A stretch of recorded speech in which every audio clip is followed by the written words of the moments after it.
So మనం తీసుకునే నిర్ణయము శాశ్వత జీవితాన్ని నిర్ణయిస్తుంది. సో దేవుణ్ణి ఎన్నుకోవడం నిత్య జీవాన్ని ఎన్నుకున్నట్టే. దేవుణ్ణి యేసయ్యని ఎన్నుకున్నామంటే నువ్వు పరలోక రాజ్యాన్ని ఎన్నుకున్నట్టే. యేసయ్యని ఎన్నుకున్నానంటే సుఖము, సంతోషము, ఆనందము, పీసు, ప్రశాంతత ఇవన్నీ కూడా మన వెంబడి వస్తాయి. సో ఈ లోకంలో ప్రశాంతత ఉండదు. ఈ లోకంలో ఆ మనకు దీర్ఘశాంతం ఉండదు. సో ఈ లోకాన్ని వెంబడించదు. ఎప్పుడైనా యేసయ్యనే వెంబడించాలి. సో అందుకే నీ మనసులో ఆయనను కొలువు చేసుకో, నీ మనసులో ఆయనను నిలుపుకో, నీ మనసులో ఆయన మీద ప్రేమను పెంచుకో, నీ మనసులో ఆయన మీద ఆప్యాయతను పెంచుకో, నీ మనసులో ఆయన మీద నమ్మకాన్ని, విశ్వాసాన్ని పెంచుకో. సో నీ హృదయపూర్వకంగా ఆయనను ప్రేమించు, హృదయపూర్వకంగా ఆయన వెంబడించు, జెన్యున్ గా ఉండు. దేవుడితో జెన్యున్ గా ఉండాలి. గుర్తుపెట్టుకోండి, no fake believers, no fake followers. Fake believers అవసరం లేదు దేవుడికి. నేను కూడా నా సంఘాన్ని జెన్యున్ గా వెంబడించే వాళ్ళే కావాలని కోరుకుంటాను. ఎందుకంటే అమ్మా, జెన్యున్ లో చాలా పవర్ ఉంటుంది, చాలా శక్తి ఉంటుంది. ఏ రిలేషన్ అయినా తీసుకోండి, జెన్యున్ గానే ఉండాలి. నేనైతే అందరితో జెన్యున్ గా ఉంటానండి. నాతో కూడా అందరు జెన్యున్ గా ఉండాలని కోరుకుంటాను. కానీ అదే తప్పు అవుతుంది. మనం ఉన్నంత హానెస్ట్ గా అవతలోడు ఉండడు, మనం ఉన్నంత జెన్యున్ గా అవతల వాళ్ళు ఉండరు. సరే, మనుషుల గురించి పక్కా పెడదాం. ఇది నెవర్ ఎండ్ స్టోరీ. మనుషులు అంటే మనం ఎప్పుడు కూడా ఎక్స్పెక్ట్ చేయొద్దు. జెన్యున్ అనేది మనుషుల నుంచి ఎప్పుడు ఎక్స్పెక్ట్ చేయొద్దు. కానీ దేవుడైతే మనల్ని జెన్యున్ గా ప్రేమించాడు కదా, దేవుడైతే మనల్ని జెన్యున్ గా లవ్ చేశాడు కదా, హానెస్ట్ గా లవ్ చేశాడు కదా. సో అదే హానెస్ట్ మనం దేవుడికి ఇచ్చేద్దాం, అదే జెన్యున్ మనం దేవుడికి ఇచ్చేద్దాం. సో మనుషులు అయితే మనల్ని మోసం చేస్తారు. మనం ఎంతగా ఇష్టపడ్డా, మనం ఎంతగా ప్రేమించినా, మనం ఎంతగా బాగున్నా కూడా వాళ్ళు మళ్ళీ అన్నారు. ఎవరు కూడా నువ్వు బాగున్నావు అని అన్నారు, నువ్వు మంచోడు అని అన్నారు. కానీ దేవుడితో అలా ఉండదు. దేవుడితో డీలింగ్స్ అన్ని వేరే ఉంటాయండి. సో దేవుడితో డీలింగ్స్ వేరే ఉంటాయి. అందుకే లోతుగా వెళ్ళండి, దేవుడి విషయంలో లోతుగా వెళ్ళండి, డీపర్ కనెక్షన్ లో ఉండండి, డీపర్ ఫెలోషిప్ లో ఉండండి, డీపర్ సహవాసంలో ఉండండి, లోతైన సహవాసంలో ఉండండి. సో అదే మనందరికీ ఆశీర్వాదం. సో చూద్దాం. అప్పుడు తన శిష్యులను చూచి, ఎవడైనా నన్ను వెంబడింపగోరిన ఎడల తన్ను తాను ఉపేక్షించుకొని తన సిలువ ఎత్తుకొని నన్ను వెంబడింపవలెను. చూసారా, ఎవరైతే దేవుణ్ణి నమ్మాలని కోరుకుంటున్నారో. సో ఈ దేవుణ్ణి నమ్ముకోక ముందుకు ఒక లెక్క అండి, నమ్ముకున్న తర్వాత ఒక లెక్క. నువ్వు దేవుని నమ్ముకోక ముందుకు నువ్వు ఎలాగైనా బ్రతుకు, నడుస్తుంది. కానీ దేవుని నమ్ముకున్న తర్వాత యేసయ్య లాగానే బ్రతకాలి, ఆయన లాగానే మాట్లాడాలి, ఆయన లాగానే ఆలోచించాలి, ఆయన లాగానే ఎదురాలి. ఇక్కడ ఏమంటున్నారు, శిష్యులను చూచి ఎవడైనా నన్ను వెంబడింప కోరిన ఎడల, ఎవరైతే నన్ను నమ్ముకుంటారో, ఎవరైతే నన్ను విశ్వసిస్తారో, ఎవరైతే నన్ను ప్రేమిస్తారో, ఎవరైతే నేను దేవుడిగా ఉండాలని కోరుకుంటారో, తన్ను తాను ఉపేక్షించి, అంటే నీ సొంత ఫీలింగ్స్, నీ సొంత ఎమోషన్స్, నీ సొంత హ్యాబిట్స్ ఇవన్నీ కూడా పక్కకు పెట్టుకొని తన సిలువ ఎత్తుకొని నన్ను వెంబడింపవలెను. సో జీసస్ క్రైస్ట్ నే చూసుకుంటూ వెంబడించాలి. తన సిలువను ఎత్తుకొని నీ స్టేటస్ పక్క పెట్టుకోవాలి. చాలా మంది దేవుడి దగ్గరికి రావాలంటే అమ్మో పరువు పోతుంది, ఈ దేవుని నమ్ముకుంటే పరువు పోతుంది. సో ఈ దేవుని నమ్ముకుంటే మాకు గవర్నమెంట్ నుంచి బెనిఫిట్స్ రావు, ఈ దేవుణ్ణి నమ్ముకుంటే మా చుట్టాలలో మమ్మల్ని వెలవేస్తారు. సో అలాంటి వాళ్ళు దేవుడు ఎంటర్టైన్ చేయడు. వాటన్నిటిని తెగించి రావాలి. ఇప్పుడు నేను అన్ని జనుల నుంచే వచ్చాను, డే 1 నుంచి. టు బి ఆనెస్ట్, డే 1 నుంచి ఎవరు ఏమనుకున్నా, ఎవరెన్ని అనుకున్నా నన్ను వెలివేసిన మంచిదే. But I want to believe Jesus Christ only. అది నా కోవినెంట్, అదే నా కమిట్మెంట్, అదే నా ప్రామిస్, అదే నా agreement with God. So even I want to leave everybody, even బంధువులు, కొన్ని వందల మంది బంధువులు ఉన్నారు.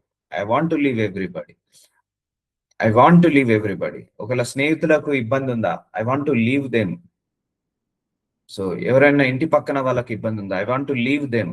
I don't want talk to them also because of Jesus Christ. అలాంటి పరీక్షలు కూడా వచ్చాయి నాకు, ఇలాంటి పరీక్షలు ఎన్నో వచ్చాయి. ఎందుకంటే ఒక అన్య జనుల నుంచి ఇలా దేవుళ్ళో నిలబడి ఇలా స్టాండ్ కావడం అంత ఈజీ కాదు. ఒక్కొక్కరు ఒక్కొక్క మాట అంటారు, ఒక్కొక్కరు ఒక్కొక్కలాగా అంటారు. సో ఎవరు ఏమనుకున్నా మంచిదే. ఆయన ఏమన్నాడు, తన సిలువ ఎత్తుకొని నన్ను వెంబడింపవలెను. సో ఆయన సిలువ ఎత్తుకొని ఆయనను వెంబడించాలి. సో అందుకే choose God, follow God only, and follow God only. దేవుణ్ణి వెంబడించాలి, ఫాలో కమ్మంటున్నాడు. సో అలా ఫాలో అయ్యే వాళ్ళే దేవుడికి కావాలి. సో అందుకే I use to watch movies, but Jesus Christ కి నచ్చదని నేను సిల్వ ఎత్తుకొని నన్ను వెంబడించాలన్నాడు కాబట్టి, ఆయన వెంబడించాలన్నాడు కాబట్టి ఆ మూవీస్ చూడడం మానేశాను, సినిమా పాటలు పాడడం మానేశాను, ఫ్రెండ్స్ అని, పార్టీస్ అని మానేశాను. So only I'm stick with God only, stick with God only. దేవుడితోటే గడపడం మొదలవుతుంది, దేవుడితోటే గడపడం సహవాసం అవుతుంది. So that is the eternal life, that is the eternal life. ఎందుకంటే మన మనసులో నిశ్చయించుకోవాలి, మన మనసులో మన ఆలోచనలో నిశ్చయించుకోవాలి. ఏం నిశ్చయించుకోవాలి? నేను ఈ దేవుణ్ణి వెంబడించాలి. నా సొంత ఫీలింగ్స్, నా సొంత ఎమోషన్స్, నా సొంత అభిప్రాయాలు ఏదున్నా కూడా తీసేసుకొని దేవుడికి నచ్చినట్టుగా ఉండాలి. కోపం వస్తే కోపం తగ్గించుకోవాలి. సో ఒకప్పుడు ఒకరు ఒక మాట అంటే మళ్ళీ తిరిగి ఒక మాట అనేవారు, కానీ ఇప్పుడు ఒక మాట అన్నా కూడా తిరిగి అనొద్దు అన్నాడు. సో ఎందుకు? నా సొంత ఫీలింగ్స్ ని కంట్రోల్ చేసుకోవాలి. సో అలాంటి మార్పులు చేర్పులు కూడా చేసుకోవాలి. అదే నన్ను సిలువ ఎత్తుకొని నన్ను వెంబడింపాలి.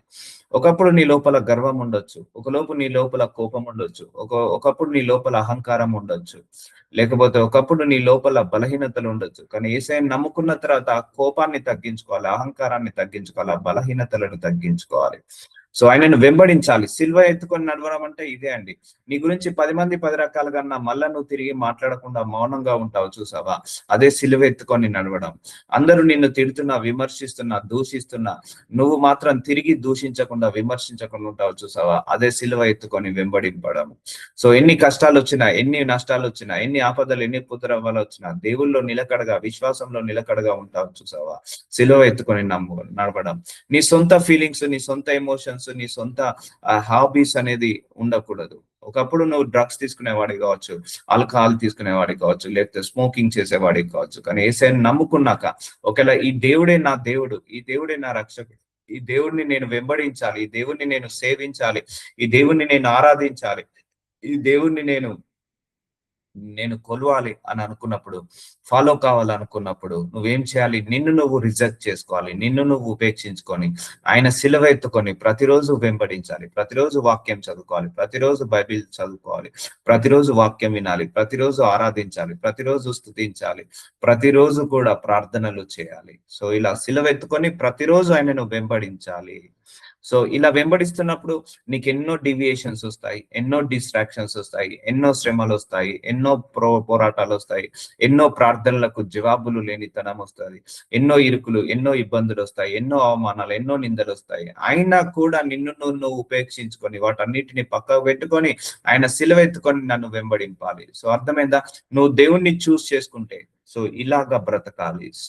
Stick with God only. So అందుకే ఈ దేవుణ్ణి చూస్ చేసుకోవడం అంటే చాలా గట్స్ ఉండాలి. నేను చెప్తున్నాను కదా, చాలా ధైర్యం ఉండాలి, చాలా గట్స్ ఉండాలి, చాలా త్యాగాలు చేయాలి దేవుణ్ణి నమ్ముకున్నాక. నీ ఓన్ లైఫ్, నీ ఓన్ లగ్జరీ లైఫ్, నీ ఓన్ ఇంటెన్షన్స్, నీ ఓన్ ఫీలింగ్స్, నీ ఓన్ ఎమోషన్స్ కూడా పక్కకు పెట్టుకోవాలి. ఎస్పెషల్లీ నీ ఈగో పక్కకు పెట్టాలి. సో చాలా మందికి ఈగో ఉంటది, ఈగో ఇష్యూస్, అది అందరికి ఉంటది, ఇట్స్ ఎ కామన్. సో వాడు అన్నాడు, నేను అనకపోతే ఎలా, నా ఈగో హర్ట్ అయిపోతుంది. ఒకరికి నేను తక్కువగా ఉంటే ఎలా, నా ఈగో ప్రాబ్లం వస్తుంది. సో వానికి కేర్ చేస్తే ఎలా, నా ఈగో ప్రాబ్లం వస్తుంది. ఇలా ఈగో ఇష్యూస్ ప్రతి ఒక్కరికి ఉంటాయి. అలాంటి ఈగో ఇష్యూస్ కూడా పక్కకు పెట్టుకొని ఆయన సిల్వను ఎత్తుకొని వెంబడింపాలి. ఎందుకంటే ఆయన ముందు యథార్థంగా ఉండాలి, సాత్వికంగా ఉండాలి, అంబుల్ గా ఉండాలి. జన సమూహములు ఆయనతో కూడా వెళ్ళుచున్నప్పుడు ఆయన వారి తట్టు తిరిగి, లూకాసు వార్త 14:25 ఆయన వారి తట్టు తిరిగి వారి తట్టుకు తిరిగి, ఎవడైనాను నా యుద్ధకు వచ్చి తన తండ్రిని, తన తల్లిని, భార్యను, పిల్లను, అన్నదమ్ములను, అక్క చెల్లెండ్రను, తన ప్రాణమును సహా ద్వేషింపకుంటే వాడు నా శిష్యుడు కానేరాడు. సో నువ్వు చూస్ చేసుకోమంటున్నాడు. సో నీ తల్లి కంటే ఫస్ట్ ప్రయారిటీ నీ దేవుడికి ఉండాలి. అలానే వాళ్ళను ఇగ్నోర్ చేయమని చెప్పట్లేదు. దేవుడి యొక్క ఉద్దేశం ఏంటిది? వాళ్ళని ఇగ్నోర్ చేయమని చెప్పట్లేదు. తల్లి నువ్వు చూసుకో, తండ్రిని నువ్వు చూసుకో, భార్య పిల్లల్ని చూసుకో, అన్నదమ్ములను, అక్క చెల్లెని చూసుకో. కానీ వాటన్నిటికంటే నీ ఉద్యోగం కంటే ఫస్ట్ ప్రయారిటీ దేవుడికి ఉండాలి. నీ ఫ్యామిలీ కంటే నీ ఫస్ట్ ప్రయారిటీ దేవుడికి ఉండాలి. నీ అన్నదమ్ముల కంటే, నీ అక్క చెల్లెల కంటే ఫస్ట్ ప్రయారిటీ దేవుడికి ఉండాలి. నీ యొక్క ఆస్తుల కంటే, నీ అంతస్తుల కంటే, నీ యొక్క ధనము కంటే, నీ ఐశ్వర్యం కంటే, నీ ఉద్యోగం కంటే ఫస్ట్ ప్రయారిటీ దేవుడికి ఇవ్వాలి. అన్నదమ్ములను, అక్క చెల్లెండ్రను, తన ప్రాణమును సహా ద్వేషింపకుంటే వాడు నా శిష్యులను కానేరాడు. అంటే మనం ఎప్పుడైనా ఫస్ట్ ప్రయారిటీ మనకు మనం ఇచ్చుకుంటామండి. నీకు కూడా నిన్ను నీవు కూడా ఫస్ట్ ప్రియారిటీ ఇచ్చుకోకుండా ఫస్ట్ ప్రియారిటీ దేవుడికే ఇవ్వాలి, ఏసైకే ఇవ్వాలి. అందుకే మొట్టమొదటగా నన్ను చూస్ చేసుకోమంటున్నాడు. ఫస్ట్ నిన్ను నువ్వు కాదు, నీకంటే ముందుగా నన్ను చూస్ చేసుకోమంటున్నాడు. నీ తండ్రిని కాదు, నీ తండ్రి కంటే ముందుగా నన్ను చూస్ చేసుకోమంటున్నాడు. నీ తల్లిని కాదు, నీ తల్లిని కంటే నన్ను ముందుగా చూస్ చేసుకోమంటున్నాడు. భార్య పిల్లల కంటే ముందుగా నన్ను చూస్ చేసుకోమంటున్నాడు. మీలో ఎంతమందికి ఫస్ట్ ప్రియారిటీ దేవుడు ఉన్నాడు చెప్పండి. సో మీ ఫ్యామిలీ ఉన్నది కరెక్టే, ఫ్యామిలీకి మనం అందరం ఫస్ట్ ప్రియారిటీ ఇస్తాం. కానీ ఫ్యామిలీ కంటే ముందు ఏసైకు ఫస్ట్ ప్రియారిటీ మీలో ఎంతమంది ఇస్తున్నారు? That is the question mark. నీ పిల్లలకు ఇస్తున్నావా? నీ తల్లిదండ్రులకు ఇస్తున్నావా? నీ అక్క చెల్లెళ్ళకి ఇస్తున్నావా? లేకపోతే నీ ప్రాణానికి ఇస్తున్నావా? లేకపోతే నువ్వు సంపాదించిన ఆస్తికి పాస్తులకు ఇస్తున్నావా? లేకపోతే నీ బంధువులకు స్నేహితులకు నీ ప్రియారిటీ ఇస్తున్నావా? సో ఒకటే గుర్తుపెట్టుకోండి, ఈ లోకాన్ని విడిచి వెళ్ళిన తర్వాత ఇక్కడ ఉన్న ఏది కూడా నీతో రాదు. అలాని వాళ్ళను నెగ్లెక్ట్ చేయమని చెప్పట్లేదు, అలాని వాళ్ళను చూడొద్దని చెప్పట్లేదు. నీ తండ్రి నీతో రాడు, నీ తల్లి నీతో రాదు, నీ భార్య నీతో రాదు, నీ పిల్లలు నీతో రారు, నీ అన్నదమ్ములు నీ అక్క చెల్లెళ్ళు నీతో రాదు. ఓన్లీ నీ ప్రాణమే నీ పరలోకానికి వెళ్తుంది. సో అర్థమవుతుందా అండి? సో మనము వచ్చింది దేవుడి దగ్గర నుంచి, వెళ్ళేది దేవుడి దగ్గరికి. అలాని వీళ్ళని నెగ్లెక్ట్ చేయమని యేసయ్య ఉద్దేశము కాదు. ఫస్ట్ ప్రియారిటీ నాకు ఇవ్వాలి అంటున్నాడు. ఈవెన్ నేను మా పిల్లలకు కానీ మా భార్యకు కానీ ఒకటే చెప్తాను, ఫస్ట్ ప్రియారిటీ మీరు నాకు ఇవ్వకూడదు, యేసయ్యకి ఇవ్వాలి, దాని తర్వాత నాకు ఇవ్వాలి అని చెప్తాను. నేను కూడా ఫస్ట్ ప్రియారిటీ మీకు ఇవ్వను, యేసయ్యకి ఇస్తాను. సో నాకైనా యజమాని ఆయనే, మీకైనా యజమాని ఆయనే. అందుకే వాళ్ళకి ఏమైనా అవసరం ఉంటే నేను ప్రేయర్ చేయనండి. మీకు చేసినంతగా భారంగా, మీకు చేసినంతగా బాధ్యతగా నేను మా ఫ్యామిలీ మెంబర్స్ కూడా ప్రేయర్ చేయను. వాళ్ళు కూడా గ్రో కావాలి, వాళ్ళు పైకి రావాలి. First you ask to your father. So మీరు మీ ఫాదర్ని అడగండి, నేను నా ఫాదర్ని అడుగుతాను. మనందరి ఫాదర్ ఒకటే. సో మనందరం ఆయన మీద డిపెండ్ కావాలి, ఆయనకు ఫస్ట్ ప్రియారిటీ ఇవ్వాలి. నేను మా పిల్లలకు కానీ మా వైఫ్ కానీ ఫస్ట్ ప్రియారిటీ నాకు ఇవ్వకండి, నా మీద కాదు, ఫస్ట్ యేసయ్య మీద మీరు నిలబడండి. యేసయ్య వైపుకు మీ హృదయాలను తిప్పండి. ఆయనకు మనందరికీ కనపడాలని కాదు, మన పక్కనే ఉంటాడు, గుర్తుపెట్టుకోండి. మనతోటే ఉంటాడు, మనతోటే నివాసం ఇస్తాడు. నిన్న మనం ఒక వాక్యం చూసాం, ఆయన మన అందరిలో కూడా ఎవరికి కూడా దూరంగా ఉండువాడు కాదు, మనందరికీ సమీపంగా ఉండే దేవుడు. కానీ మనం ఎంతమంది ఆయనకు సమీపంగా ఉంటున్నాము? That is the question mark. So ఈరోజు క్వశ్చన్ ఇస్తున్నాడు దేవుడు మీ అందరికీ, నాతో సహా. నీ తండ్రికి ఫస్ట్ ప్రియారిటీ ఇస్తున్నావా? నీ తల్లికి ఇస్తున్నావా? భార్య పిల్లలకి ఇస్తున్నావా? అన్నదమ్ములకు అక్క చెల్లెలకి ఇస్తున్నావా ఫస్ట్ ప్రియారిటీ? లేకపోతే నాకు ఇస్తున్నావా? సో వీళ్ళందరిలో నువ్వు నన్ను చూస్ చేసుకుంటావా, వీళ్ళను చూస్ చేసుకుంటావా? నాకు కూడా ఇలాంటి పరీక్ష వచ్చింది. సో నీకు వీళ్ళందరూ కావాలా, నేను కావాలా? నాకు నువ్వే కావాలి ప్రభువా అని ఆయన మార్గంలో నడవడం జరుగుతుంది. Yes, God told me through this word. ఈ వర్డ్ ఆఫ్ గాడ్ ద్వారా నాతో మాట్లాడడం జరిగింది దేవుడు నమ్ముకున్న కొత్తలో.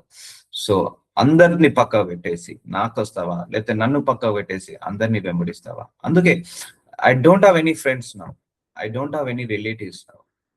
ఈవెన్ నేను నా ఫోన్ లో కూడా డైలీ ఒక 10 minutes కూడా ఎవరితోటి మాట్లాడాను. Only God. Daily 5 to 6 hours daily దేవుడితో గడుపుతాను, కానీ మనుషులతో ఒక 1 hour కూడా గడపలేను. So I'm not enjoying anybody's company in this world except God. నాకు దేవుడితో కూర్చున్నప్పుడు ఆ సంతోషము, దేవుడితో కూర్చున్నప్పుడు ఆ బలము, దేవుడితో కూర్చున్నప్పుడు ఆ ఆనందం ఉంటుంది. ఎందుకంటే మనుషులలో ఎంతో కొంత కల్తీ ఉంటది, ఎంతో కొంత ఆశ, ఎంతో కొంత మోసం ఉంటది. అది ఎవరైనా పర్లేదు, ఎంతో కొంత అబద్ధం ఉంటది. కానీ దేవుడి దగ్గర ఏ కల్తీ చూడలేదు, ఏ మోసము చూడలేదు. అందుకే ఒక గంట సేపు ప్రార్థన చేసుకున్నానంటే నాలో తెలియని సంతోషము, తెలియని ఆనందము, తెలియని బలము, తెలియని ఆత్మ, నా బాధ ఆయనకు చెప్పుకున్నాను, నా సంతోషము, నా బాధ అన్ని ఆయనకు చెప్పుకున్నాను. ఆయన చూసుకుంటాడన్న ధైర్యం ఉంటుంది. సో అందుకే connect with God, choose God. చూసారా, ఈ దేవుణ్ణి ఎన్నుకోవాలంటే నీకు ధైర్యం ఉండాలి, గట్స్ ఉండాలి. సో నువ్వు అందరినీ పక్కకు పెట్టేసి దేవుణ్ణే ఉండాలి. కానీ ఎంతమంది ఉన్నారండి? నేను చాలా మందికి చెప్తాను, చాలా మంది వినరు, అర్థం చేసుకోరు. అయ్యా నా భర్త నన్ను పట్టించుకోవట్లేదు, నా భర్త నన్ను వదిలిస్తున్నాడు, నా భర్త నాతో కూడా. నేను ఒకటి అంటాను, వదిలేయి. పట్టించుకునే టైంకి వచ్చినప్పుడు పట్టించుకుంటాడు. నువ్వు ఆరాట పడకు, నువ్వు నువ్వు అలా ఉండకు, నువ్వు దేవుడితో ఆరాట పడు. నేను నా దేవుడిని పట్టించుకోవాలి, నేను దేవుడితో దగ్గర కావాలి.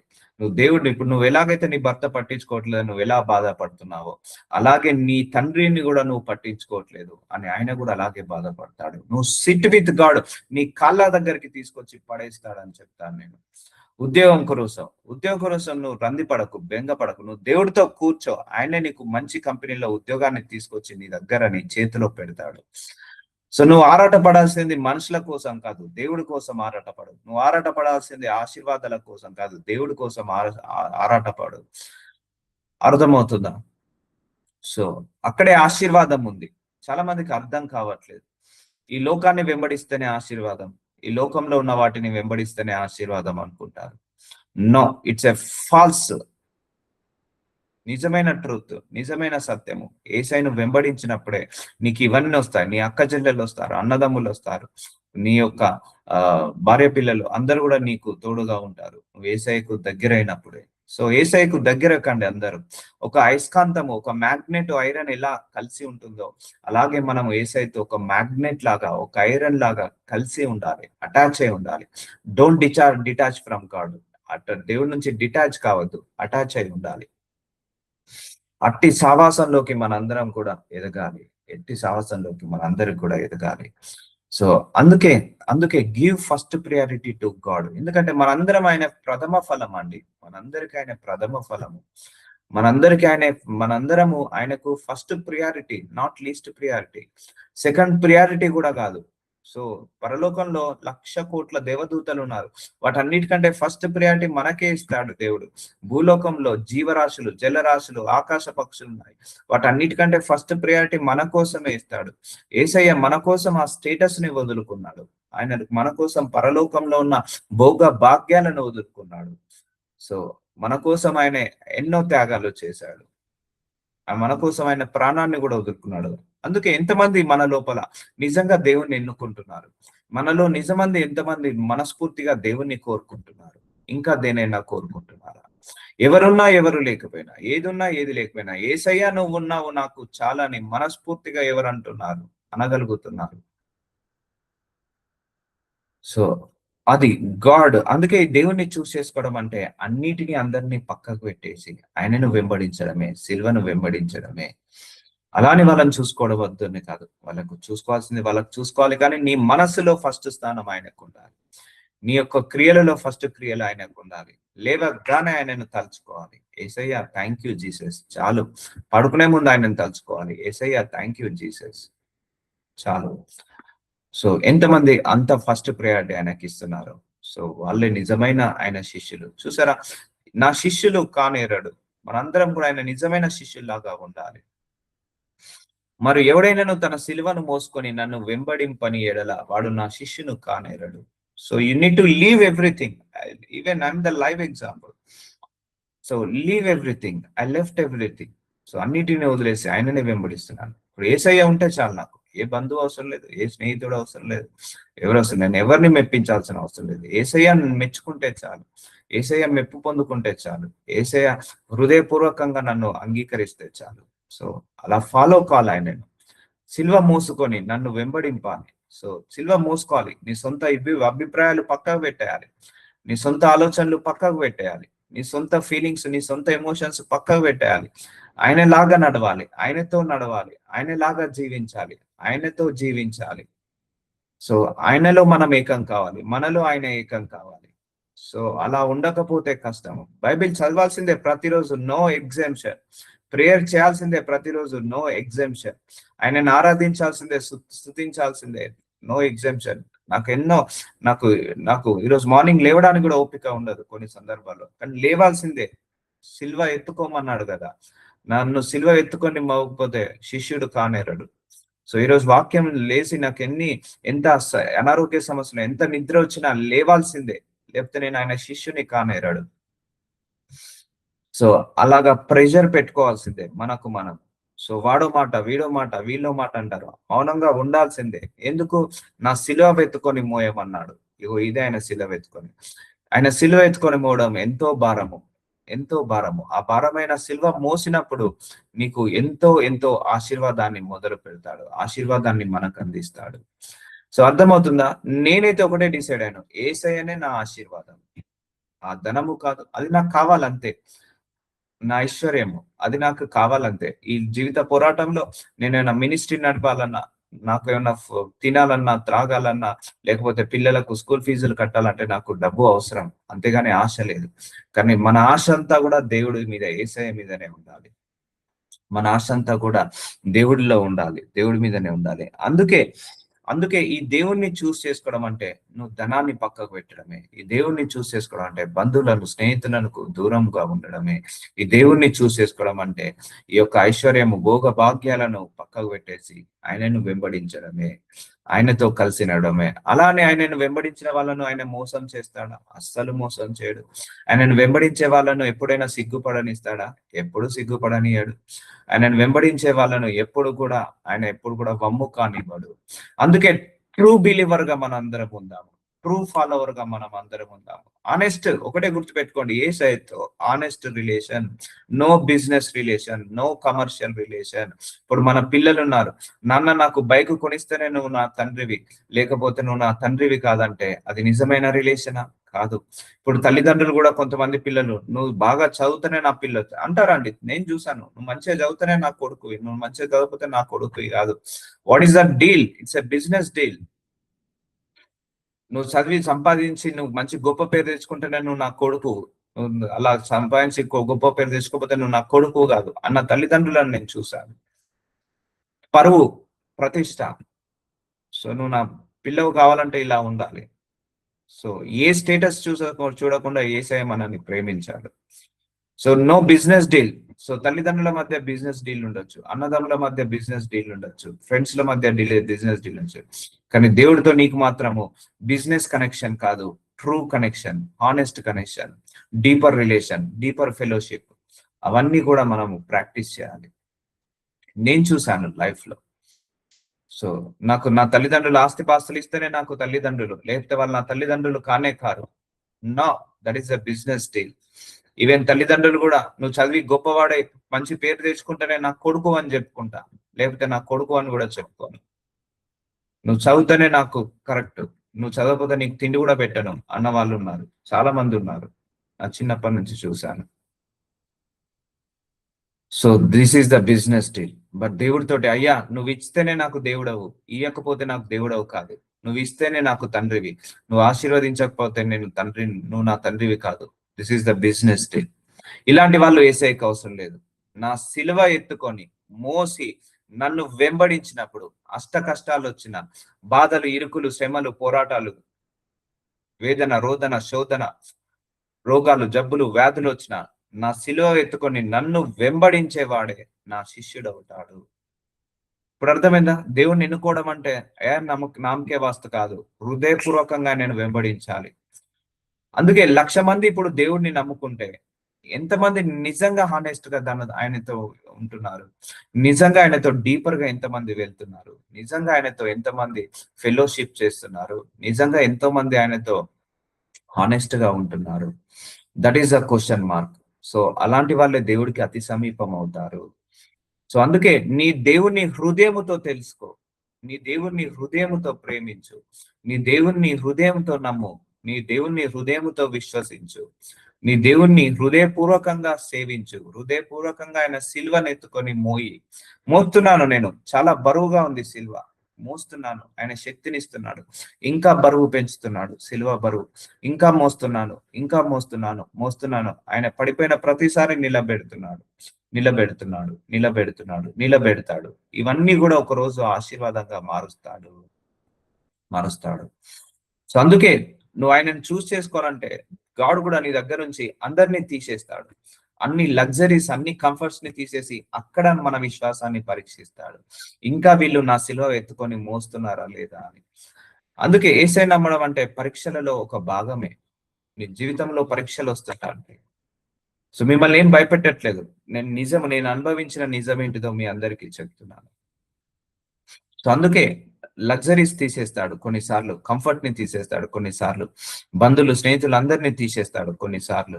తీసేసి అక్కడ నీ విశ్వాసాన్ని ఒంటరి ప్రయాణం గుండా తీసుకెళ్తాడు, ఒంటరి పోరాటం గుండా తీసుకెళ్తాడు. అక్కడ నీ విశ్వాసాన్ని పరీక్షిస్తాడు.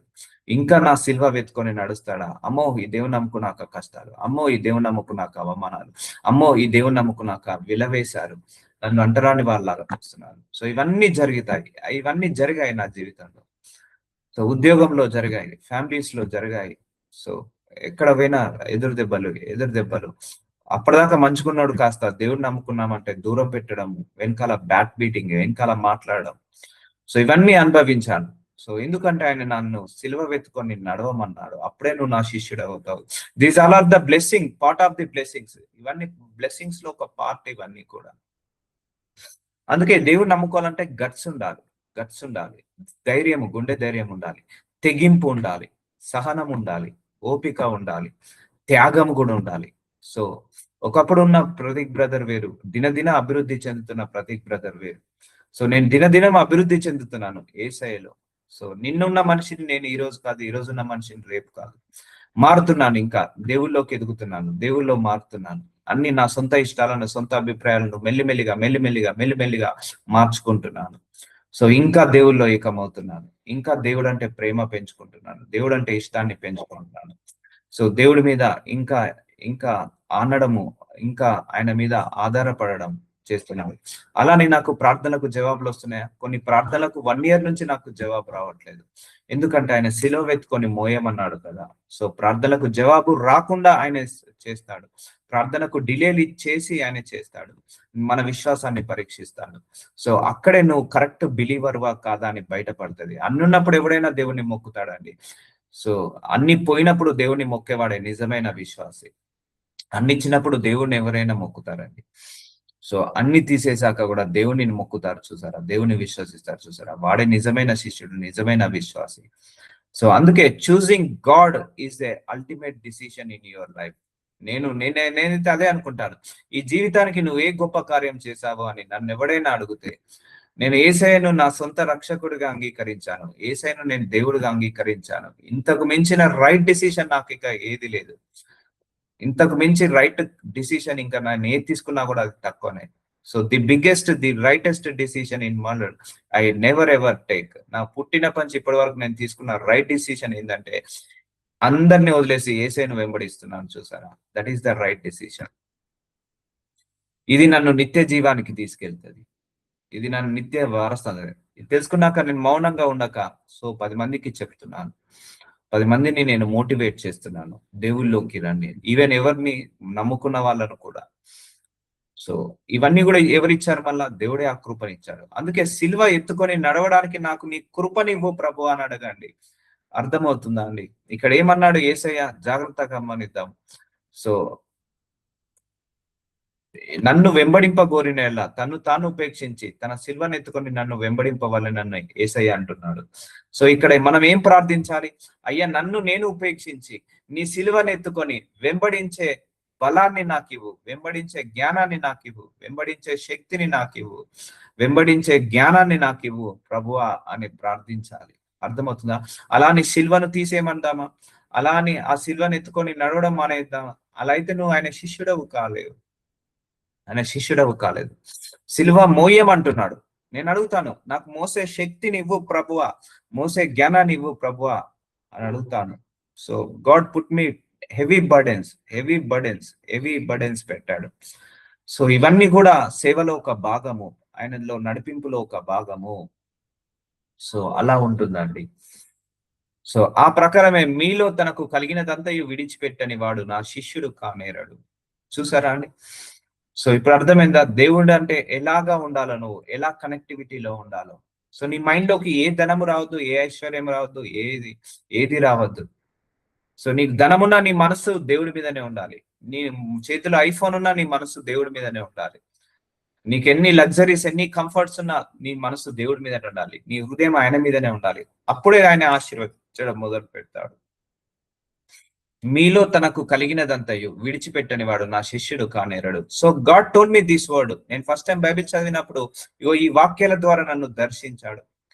సో ఎవరిని నువ్వు దేవుడి చిత్తాన్ని నెరవేర్చాలంటే మనుషులతో గడిపితే సరికాదు అని చెప్పేశాడు.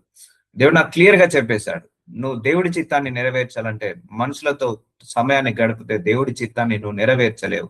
అందుకే అన్నింటినీ అందరినీ వదిలేసి నా వైపుకు రా, అప్పుడే నువ్వు నా చిత్తాన్ని నెరవేర్చగలుగుతావు. సో అందరి నుంచి వ్యతిరేకత, ఈ దేవుని నమ్ముకున్నాడు మాతో మాట్లాడట్లేదు, దేవుని నమ్ముకున్నాడు మాతో ఉండట్లేదు, మనం పిలిస్తే రావట్లేదు. It's okay. దేవుడి కంటే గొప్ప ఏది కాదు. దేవుడి కంటే గొప్ప వాళ్ళు ఎవరు కాదు. ఆయన నా కోసము అవమానాలు పడ్డాడు. ఆయన కోసం నేను అవమానాలు పడుతున్నాను. తప్పేమున్నది? అంతే కదండి. నేను చాలా అవమానాలు ఎదుర్కోవడం జరిగింది దేవుని నమ్ముకున్న తర్వాత. చాలా చాలా ఎదురు మాటలు నా నా పడడం జరిగింది దేవుని అక్కడ. ఒకటే అనుకున్నాను, నా కోసం ఆయన త్యాగం చేశాడు. ఇప్పుడు ఇది నేను చేయాల్సిన త్యాగం. నా కోసం ఆయన మాటలు పడ్డాడు. నేను ఆయన కోసం మాటలు పడుతున్నాను. ఖతం. ఆయన నా తండ్రి, నా కోసం ఆయన కొన్ని త్యాగాలు చేశాడు.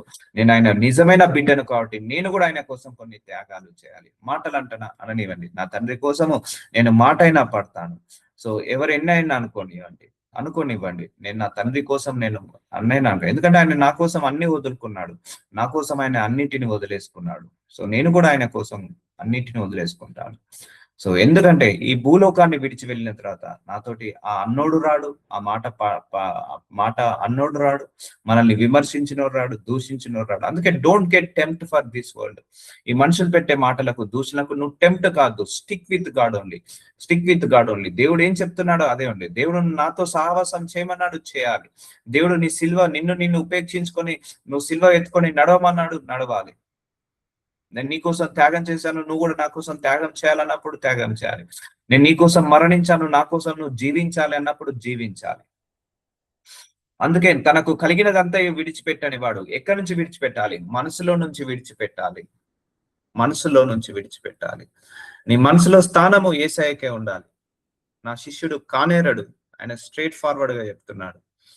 ఇప్పుడు అర్థమైందా? దేవుణ్ణి ఎన్నుకోవడము, దేవుణ్ణి చూస్ చేసుకోవడం అంటే ఇది కాదు. ఏదో నమ్మాను, బాప్తిజం తీసుకున్నాను, మెడలో ఒక ఇంత ఏంటిది బెత్తడంత సిల్వ వేసుకున్నాను, ఒక A4 సైజ్ బైబిల్ పట్టుకున్నాను, వెళ్తున్నాను కాదు.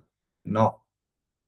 So God looking for true followers, true believers. Sunday వస్తే చర్చ్కి వెళ్తున్నాను, ఏదో కానుకేయాలి. నో, నామకే వాస్తుగా ఉండకండి. దేవుడితో ఒక ట్రెడిషన్ లాగా ఉండదు. ఆదివారం వచ్చింది సంఘానికి వెళ్ళాలి, అటెండెన్స్ వేసుకొని రావాలి. పొద్దున్న లేవాలి, ప్రేయర్ చేసుకోవాలి, అటెండెన్స్. సో ఒక 2 చాప్టర్ల బైబిల్ చదవాలి, అటెండెన్స్. నో, అటెండెన్స్ ప్రకారం చేయకండి. పొద్దున్న లేవాలి, ఉద్యోగం చేయాలి, అటెండెన్స్. అట్లా కాదు, అలా కాదు. No, it's completely wrong. హృదయపూర్వకంగా, మనస్ఫూర్తిగా ఆయనను వెంబడించాలి. హృదయపూర్వకంగా వెంబడిస్తేనే ఆయనకు కనెక్టివిటీలో ఉంటాము. నీ మనసులో ఆవగింజంత అనుమానం ఆయన మీద ఉన్నా కూడా నువ్వు డిస్కనెక్ట్ అవుతుంటా అంటావు. ఆవగింజంత కోపము ఆయన మీద ఉన్నా కూడా ఆటోమేటిక్ గా నువ్వు ఆయనతో డిస్కనెక్ట్ అవుతావు. నీ మనసులో ఆవగింజంత విశ్వాసం ఆయన మీద ఉన్నా, ఆవగింజంత నమ్మకం ఆయన మీద ఉన్నా, ఆవగింజంత పాజిటివ్ ఒపీనియన్ ఆయన మీద ఉన్నా, నువ్వు ఆయనతో కనెక్టివిటీ పెరుగుతుంది. నువ్వు ఆయనని ఎంతగా నమ్మితే అంతగా ఆయన నీకు దగ్గర అవుతాడు. నువ్వు ఆయనని ఎంతగా విశ్వసిస్తే అంతగా ఆయన నీకు దగ్గర అవుతాడు. నువ్వు ఆయనని ఎంతగా ప్రేమిస్తే, ఆయనని ఎంతగా నువ్వు దగ్గర కావాలని కోరుకుంటే అంతగా ఆయన సమీపం అవుతాడు. గుర్తుపెట్టుకోండి. నువ్వు ఆయనను తప్పించి నీ మనసులో దేన్ని రీప్లేస్ చేసినా మెల్లిమెల్లిగా డిస్కనెక్ట్ అయిపోతాడు. సో ఇప్పుడు నాకు కూడా అలాగే జరుగుతుందండి. ఇప్పుడు ఎవరైనా నన్ను డిసానర్ చేశారనుకోండి, నా వెనకాల వెళ్ళిపోతుంటా అంటారు. దూరం అయిపోతుంది ఆ బంధం. అది ఎవరైనా పర్లేదు. దేవుడు ఏం చేస్తాడంటే నన్ను గౌరవించే వాళ్ళనే నాకు కనెక్టివిటీలో పెడతాడు. నన్ను అగౌరవపరిచే వాళ్ళు, నా గురించి నెగిటివ్ గా చెప్పేవాళ్ళు, నా గురించి వెనకాల చెడుగా మాట్లాడే వాళ్ళను దేవుడు డిస్కనెక్ట్ చేపిస్తాడు. అలాగే నువ్వు కూడా దేవుడి గురించి విశ్వసించకపోయినా, దేవుడిని నమ్మకపోయినా డిస్కనెక్ట్ లోకి వెళ్ళిపోతావు, ఆ జోన్ లోకి వెళ్ళిపోతావు. అందుకే నువ్వు దేవుణ్ణి ఎంతగా ప్రేమిస్తే అంతగా కనెక్ట్ అవుతావు. దేవుణ్ణి ఎంతగా నమ్మితే అంతగా కనెక్ట్ అవుతావు. అదొక స్పిరిచువల్ టై అంటారు. అది ఒక ఆత్మీయ బంధం. అది యేసయ్య మనది ఆత్మ బంధం అండి, శరీర బంధము కాదు. నీ ఆత్మలో ఎంతగా ఆయనను కావాలని కోరుకుంటే అంతగా ఆయనలో ఏకమవుతావు. ఇది ఒక ఆత్మీయ బంధము. సో ఆత్మతో ఆయనను తెలుసుకోవాలి, ఆత్మతో మనం ఆయనను ఆరాధించాలి, ఆత్మతో మనం ఆయనను దగ్గర కావాలి. సో అర్థమవుతుందా అండి? సో శరీర సంబంధంతో ఆయనకు సంబంధం లేదండి. సో నీ హృదయము, నీ ఆత్మ, నీ మనస్సు, నీ ఆలోచనలు ఎంతగా ఆయనను కావాలని కోరుకుంటాయో అంతగా ఆయన నీకు దగ్గర అవుతాడు. అర్థమవుతుందా? సో శరీరంతో ఆయనకు సంబంధం లేదు. So this is the spiritual tie అంటారు దీన్ని. కొంతమంది అంటారు కదా సోల్మేట్. Yes, right word. కొంతమంది అంటారు కదా is my soulmate, she is my soulmate. So అంటే ఇద్దరు ఏకమై ఉన్నప్పుడు సోల్మేట్ అంటారు. ఒకేలాగా ఆలోచించినప్పుడు సోల్మేట్ అంటారు. ఒకరిని విడిచి ఒకరు ఉండలేనప్పుడు సోల్మేట్ అంటారు. That soulmate is Jesus Christ to everybody. గుర్తుపెట్టుకోండి. మనందరికీ సోల్మేట్ ఎవరు? Jesus Christ. ఆత్మీయ బంధువుడు, ఆత్మీయ స్నేహితుడు, సో ఆత్మీయుడు మనందరికీ యేసయ్య. సో ఆయన లేకుండా మనం బ్రతకలేము. మనం లేకుండా ఆయన బ్రతకలేడు కూడా. సో ఆయన జెన్యున్ గా మనల్ని ప్రేమించాడు. సో మనం కూడా జెన్యున్ గా ఆయనకు ప్రేమను రిటర్న్ ఇద్దాం. ఆయన జెన్యున్ గా మనల్ని నమ్మాడు. మనం కూడా జెన్యున్ గా ఆయనను నమ్ముదాము, విశ్వసిస్తాము. సో చూసారా? సో ఇప్పుడు అర్థమైందా దేవుణ్ణి నమ్ముకోవడం అంటే ఏంటిదో, నిజమైన మీనింగ్ ఏంటిదో? సో ఇది కొంతమంది భయమేస్తుంది. చిన్న చిన్న ఆశీర్వాదాలు పోతే, అయ్యో దేవుడా నువ్వు ఉంటే ఇదే. No no no no no. Yesayya ఉన్నాడు, ఏసయ్య ఉన్నాడు. దగ్గర కండి, ఆయనకు దగ్గర కండి. విడిచిపెట్టని వాడు నా శిష్యుడు కానేరాడు. నీ ధనం ఎక్కడుండో అక్కడే నీ హృదయం ఉండును. So will meditate from tomorrow. ఈ వర్స్ గురించి ఇంకా డీపర్ గా చెప్తాను మీకు. సో అందుకే బైబిల్ ఒక్కొక్క వర్స్ ఒక్కొక్క మర్మం అండి. ఒక్కొక్క వర్స్ ఒక్కొక్క మర్మము. దాని లోపలికి వెళ్తే గాని మనం ఆ మర్మాన్ని అర్థం చేసుకోలేము. నాజరేయుడైన thank you so much holy spirit God. మంచి వాక్యాలను మాకు అందించావు. అసలు ఆ వాక్యంలో ఉన్న ఉద్దేశాలు, ఆ వాక్యంలో ఉన్న తలంపులు, ఆ వాక్యంలో ఉన్న ఆ యొక్క ఇంటర్ప్రిటేషన్స్, భావాలన్నీ కూడా మాకు బయలుపరిచినందుకు మీకే వందనాలు నాయన. ఒక్కొక్క వచనాన్ని విడదీసి అర్థమయ్యేలాగా అరటి పండు ఒలిచి జ్యూస్ చేసి ఇచ్చినట్టుగా మా అందరికీ కూడా ఒక్కొక్క వచనాన్ని మాకు ఎక్స్ప్లెయిన్ చేస్తున్నందుకు మీకే వందనాలు. Yes my Lord. ఒక్కొక్క వర్డ్ ఒక్కొక్క మిస్టరీ మై లార్డ్. ఒక్కొక్క వచనంలో ఒక్కొక్క అద్భుతం ఉంది నాయన, ఒక్కొక్క మిస్టరీ ఉంది నాయన. వాటన్నిటిని మాకందరికీ బయలుపరుస్తున్నందుకు మీకే మహిమ కలుగును కాక. ఆమేన్.